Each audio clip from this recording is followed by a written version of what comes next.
Oi pessoal, quero falar hoje com vocês em relação à suplementação de ômega 3. Então, o ômega 3 é um dos suplementos mais utilizados. Também há uma diversidade enorme na hora da compra, né? Você vai lá na loja de suplemento ou na farmácia e vê aquele número estrondoso de opções e aí você não sabe nem por onde começar. Aí cada um tem uma dose, cada um tem um perfil diferente. Então, a minha ideia aqui hoje é trazer maior clareza sobre esse assunto e te trazer todas as informações necessárias para que no momento que você for adquirir o produto, você saiba o que você está fazendo e tenha a melhor condução perante a isso, certo? Então vamos lá. Antes de mais nada, vamos falar sobre o ômega 3 propriamente dito. Para que serve? Vou tentar trazer uma forma bem sucinta e rápida para você. Até tem uma colinha aqui para não esquecer de nada. Dois pontos bastante importantes que se trabalha o ômega 3. Parte de proteção cardíaca, né? Isso você já deve ter ouvido falar. Então, de melhora de HDL, que é o colesterol que a gente denomina como bom, consequentemente melhora de LDL, que é o dito ruim. Dito ruim porque a gente precisa dele, só que níveis elevados realmente traz prejuízo.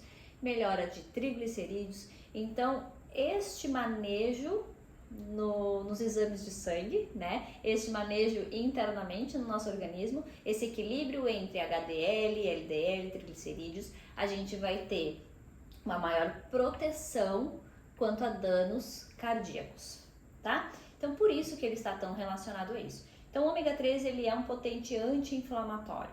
Como o LDL tem um perfil de ser inflamatório, a gente precisa melhorar o HDL, que é um marcador anti-inflamatório. E aí, conforme a gente vai usando o suplemento de ômega 3, a gente vai estar contribuindo para esse aumento de HDL, consequentemente esse potencial anti-inflamatório. Por isso que é importante ver a relação do LDL com o HDL, porque um vai inflamar, o outro vai desinflamar. Então, os dois precisam estar equilibrados, certo? E aí entra junto aí o triglicerídeo, que quando elevado também causa uma inflamação mais significativa no corpo.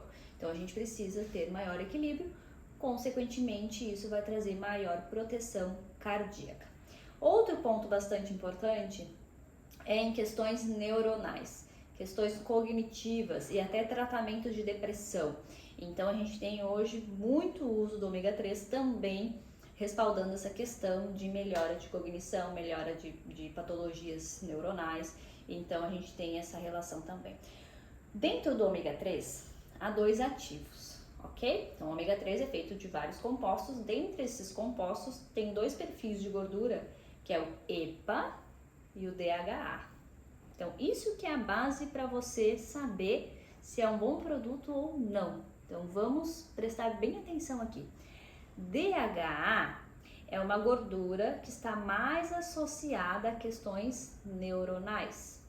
Então, quando a gente busca uma melhora das questões neurológicas, de depressão, de daqui a pouco cognição, se está estudando muito, ou até para crianças que estão em desenvolvimento, enfim, a gente vai trabalhar com perfis de ômega 3 com maior concentração de DHA.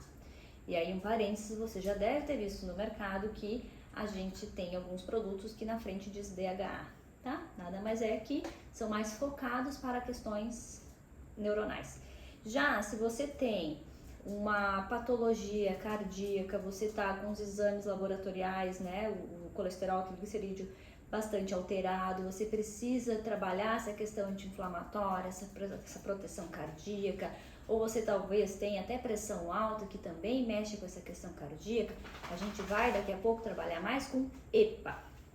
Então, o outro composto que tem dentro do ômega 3 é o EPA. E o EPA está mais associado a questões cardíacas, certo? Ok, mas só um adeno. Não quer dizer que você vai ter um produto que só tenha DHA ou só tenha EPA. Não é isso. Você tem produto que tem os dois e eles sempre vão ter os dois. O que vai diferir um e outro é a concentração dentro do que você quer de objetivo.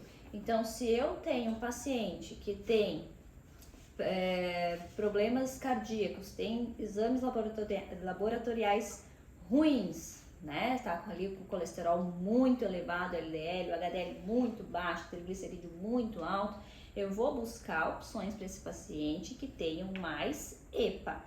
E se eu tiver daqui a pouco, por exemplo, para minha filha, ela tá com 2 anos agora e ela toma ômega 3 rico em DHA. Por quê? Porque o DHA vai ser fundamental na parte de cognição, ela está em fase de aprendizado, né? Então, obviamente, para ela vai ser muito bom. Não quer dizer que não tenha EPA na composição, tem sim, mas a concentração maior vai ser do que a gente está buscando naquele momento, ok? Então, com base nisso, você já sabe que o ômega 3 ele vai ter 2 gorduras ali presentes, que é 2 compostos dentro da gordura ali, né? Que você vai ver lá no rótulo, na parte de tabela nutricional, lá atrás da embalagem, que vai ter EPA e DHA. Ok? Então você já sabe para que serve cada uma delas. E aí, como é que a gente dosa isso? Aí que vem o maior trabalho que você vai ter, mas ele é fundamental. Quando a gente vai comprar o ômega 3, a maioria das pessoas, elas olham lá na frente 1000 miligramas. Ok, 1000 miligramas é o que temos de base. Mas, sabendo que o que mais vai influenciar é a quantidade de EPA e DHA, obviamente o que você vai ter que olhar nesse produto é a quantidade de EPA e DHA que tem nele, independente de dizer lá na frente se é 1000 miligramas, tá? Tem que ver o quanto você está tomando por cada cápsula. Então não adianta ter lá 1000 miligramas a cada 3 cápsulas e você tomar uma. Quanto você está realmente ingerindo de nutrientes? É isso que vai fazer toda a diferença. Então você vai pegar a tabela nutricional lá atrás, que tem no rótulo, e vai olhar quanto de EPA e DHA. Quanto maior a concentração de EPA e DHA por cápsula, mais concentrado o produto é, melhor ele é, tá?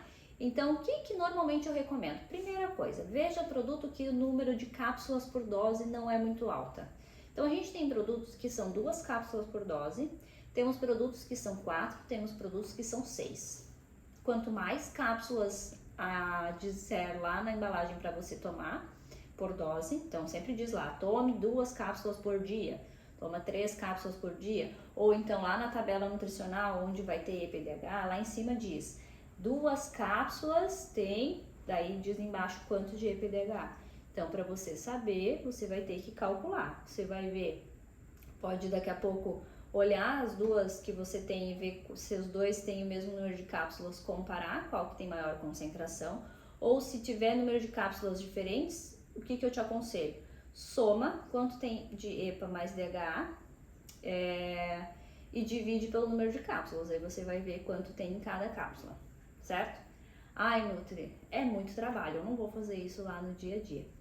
Tá, então vamos tentar facilitar as coisas. Busque alternativas que tenham 2 cápsulas por dose, certo? E que tenha no mínimo 600 miligramas a soma dos 2 que eu falei antes, de EPA mais DHA. Então você vai ter que somar isso, você não vai ter como escapar, tá? Então soma lá, quanto tem de EPA mais DHA?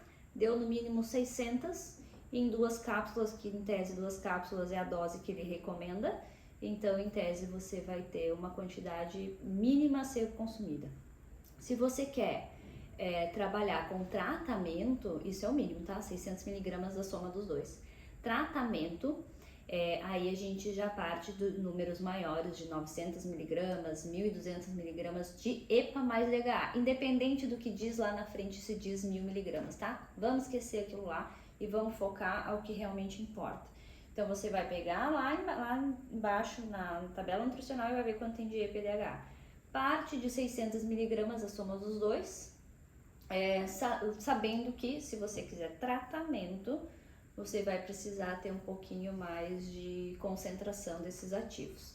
Lembrando que se você vai fazer tratamento, obviamente isso tem que ser prescrito, né? A melhor forma é ser prescrito por profissional. Tô só tentando te orientar diante das situações que você pode vir a presenciar no teu dia a dia. Vamos lá. Tratamento, se você quer uma boa quantidade de EPA, busque doses em 2 cápsulas, por exemplo, de no mínimo 720 miligramas de EPA, tá? Se você quer tratamento para problema cardíaco, por exemplo, Busque doses que tenham em média 1000 miligramas de DHA. Muito provável você vai ter que até tomar cápsulas a mais do que recomenda ali, por isso que é legal saber quanto tem por cápsula, tá? Mas isso é uma boa referência para tratamento. Mínimo 420 miligramas para EPA, mínimo de 1000 miligramas para DHA, lembrando que vai depender de cada caso a quantidade real a ser utilizada, tá? Isso é só uma referência, certo? E aí, sendo mínimo para todos, 600 miligramas a somatória dos dois. É dúvida, né? Depois você vai ter que voltar esse vídeo e anotar tudo que eu tô te falando, porque realmente é trabalhoso, mas depois que a gente pega a prática, só flui, certo? O básico você já sabe, então, que é identificar quanto de EPA e DHA tem. Você pode simplesmente ignorar todos que tiverem mais de 2 cápsulas por dose, porque daí você já sabe que está trabalhando com produtos concentrados. Quando é 2 cápsulas, normalmente é mais concentrado. E aí, dentre esses, veja qual é o que tem maior concentração de EPA e DHA. Isso é fundamental. E aí, perante isso, deixa eu anotar, ver o que mais a gente tem. Outro detalhe bastante importante em relação à escolha, e depois eu vou entrar nos tipos que existem. Existe um selo, normalmente o IFOS, tá? Esse selo IFOS, ele denomina produtos que não possuem metais pesados na composição. Tem alguns que não têm o selo, mas eles trazem essa informação em algum local da embalagem. Se na embalagem não disser nada em relação a ser livre de metais pesados, é sinal que esse produto não é livre de metais pesados, certo? Então, obviamente, se ele não vai falar eu tenho metais pesados, ele não vai descrever isso. Ele simplesmente vai deixar passar essa informação. Se ele traz essa informação como algo positivo para ele, ele vai mostrar para todos, ou através do selo, ou através de alguma parte do produto que vai estar descrito isso. Então, isso também é super interessante buscar produtos que sejam livres de metais pesados, porque infelizmente os peixes grandes, enfim, eles acabam tendo um pouco mais de metais pesados em suas gorduras, e isso vai passar para cápsula e a gente vai estar consumindo. Então, se você puder optar por suplementos livres de metais pesados, melhor ainda, ok? Então, esse é mais um dado bastante importante. E aí, dos tipos que a gente tem. Então, o mais básico deles é o óleo de peixe. Óleo de peixe, óleo de bacalhau, fígado de bacalhau, enfim, né? Então, a gente tem óleo de peixe, fígado de bacalhau é outra coisa, né? Óleo de peixe como base mais básica que a gente encontra, né? Mais comum, tá? Aí, além disso, a gente tem outra opção que é o óleo de krill. O krill é um crustáceo muito parecido com o camarão, e ele naturalmente não possui metais pesados na sua composição, então isso é bastante positivo. E a biodisponibilidade dele em relação a quanto nós realmente absorvemos de nutrientes é mais alta do que o óleo de peixe. Então ele é um suplemento bastante benéfico. E outra questão bastante importante também, ele é melhor digerido. Então ele digere melhor, dá menos indigestão, dá menos retrogosto, que às vezes a gente toma um ômega 3 e fica aquele gosto de peixe voltando. Então o óleo de krill, ele tende a não ter isso, tá? Qual que é o ponto talvez negativo, vamos dizer assim? Que a gente tem um certo padrão nós vemos um certo padrão em relação à composição do óleo de krill. Nós não vamos encontrar mais rico em DHA, mais rico em EPA, que nem nós encontramos o ômega 3 tradicional, tá? Então essa é a única ressalva, mas como forma geral ele é super benéfico e bem-vindo na parte de suplementação, por justamente trazer essas características bastante positivas e outros compostos que ele também vai ter. Outra opção para veganos. Então, os veganos, obviamente, não utilizam ômega 3 porque vem de animais, né? Então, nós temos hoje empresas que estão trabalhando com ômega 3 através de algas. Então, temos bons produtos também que têm trazido bastante benefício para esse público que até então não tinha opção. Então, é também uma opção bastante interessante utilizar os que são à base de álcool. Todos eles vão ter, né, os seus perfis de EPA e DHA, vão ter no final das contas proteção cardíaca, proteção neuronal, né, que nem eu comentei. É só questão real de quando se trata de tratamento, né, que daí a gente tem que ser um pouco mais pontual. Mas de forma geral, todas são bastante benéficas. E aí um outro ponto bastante importante que pode ser que você esteja se perguntando ou vai me perguntar depois sobre o óleo de linhaça. Então, o óleo de linhaça, ele é uma outra categoria. Por quê? Porque o óleo de linhaça ele não vai ter só ômega 3, ele vai ter ômega 3, ômega 6. E ômega 6, normalmente a gente tem um consumo mais elevado por causa do consumo de óleos vegetais na dieta tradicional. Então, na alimentação que você faz em casa, você provavelmente está usando ômega 6. E o ômega 6 ele é inflamatório. Por isso que é legal ter ômega 3 para fazer esse equilíbrio, ok? Então, se você consome muito óleo vegetal em casa, é melhor usar o ômega 3 de forma isolada, porque não vai adiantar você usar uma cápsula que tem mais ômega 6 junto, por mais que tenha 3, tem mais 6, e às vezes você já está com um exagero de 6. Então, nós precisamos ajustar isso através de um ômega 3 puro, tá? Isolado. Então, o óleo de linhaça ele vai ter ômega 3 numa menor quantidade, uma menor proporção, uma menor concentração de EPA e DHA, porque não é o foco dele. Ele é benéfico sim, principalmente para a menopausa, porque ajuda na questão ocular, a umedecer essa questão ocular. Então, é também uma alternativa, mas eu não colocaria ele nesse grupo de suplementos de ômega 3, ok? Então, só um respaldo extra em relação a isso, porque eu sei que muita gente pode estar se perguntando, certo? Vamos ver aqui mais 2 pontos importantes para a gente concluir esse assunto. Em relação à indigestão. Então, muita gente toma ômega 3 e fica com aquele retrogosto que eu comentei. Existem suplementos, existem marcas que são gastroresistentes, então ao invés de estourar no estômago, estoura a cápsula no intestino, então é uma excelente opção para essas pessoas que se sentem desconfortáveis. E outra questão é tentar sempre colocar depois de uma refeição principal. Então, uma refeição com volume maior de comida, por exemplo, no almoço, no jantar, você não vai ter aquela cápsula sozinha ali, então ela vai estourar junto ao restante e não vai tender a dar tanto retrogosto, tá? Então, pode ser uma opção. Ainda assim, se você é muito sensível, a gastroresistente seria a melhor opção, ou então o óleo de CRIO, que teoricamente não te traria esse desconforto, certo? E aí, por último, o teste caseiro que muita gente faz e que é uma alternativa de saber se é um bom produto ou não, que é você colocar uma cápsula no congelador e ver se congela. Então, o óleo em si, ele vai congelar, só que ele congela a menos 11 graus. E o nosso freezer caseiro, ele chega ali a menos 6 graus, mais ou menos. Então, se ele congelar a menos 6, é porque ele não está bem concentrado. Então, teoricamente, o produto não é de tão boa qualidade.